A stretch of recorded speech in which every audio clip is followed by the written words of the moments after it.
By 1850, there were 1 million people living in Paris. The population overflowed into the streets. Movement on the street was at a standstill and trade was impossible. The nephew of Napoleon Bonaparte, Napoleon III, came up with a dramatic plan to rebuild Paris by widening streets, improving traffic flow, and clearing the slums. You had many winding streets, you had decaying houses, overcrowded houses, slums, also where the streets were not clean. It was really a city of the old times. Eugene Haussmann was selected to modernize Paris. Paris was a web of narrow streets with open sewers. At night, the streets and alleyways became dark and deserted. These were not streets for a nice evening stroll. The streets were riddled with many poor people with nowhere to live. Either the impoverished had to leave on their own, or something dramatic had to be done. Haussmann decided to buy up the land and move the slums and their inhabitants to the outskirts of the city. Now he could focus on the transportation problem. With the arrival of new railways into Paris, he wanted to make the trains accessible to all Parisians. There was absolutely no link between any of these railway stations and the others.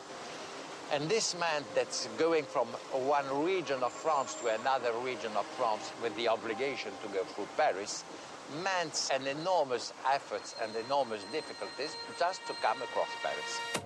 Haussmann envisioned linking the new railway stations with wide boulevards throughout the city so that traffic could flow more smoothly.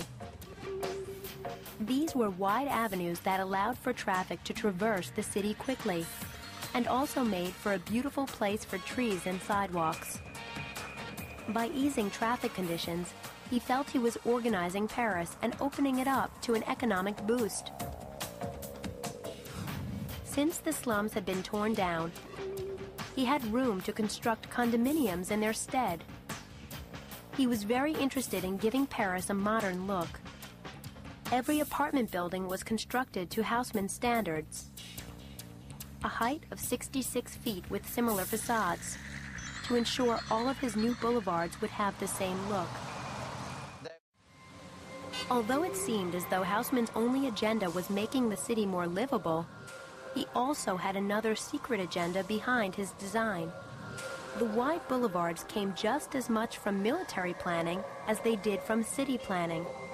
These wide avenues were ideal to allow soldiers full access to stop rioting.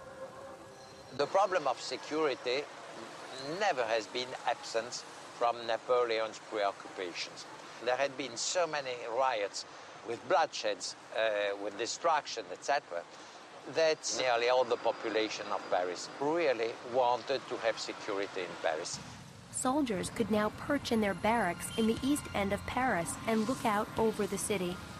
This is the area where riots and revolution had previously started.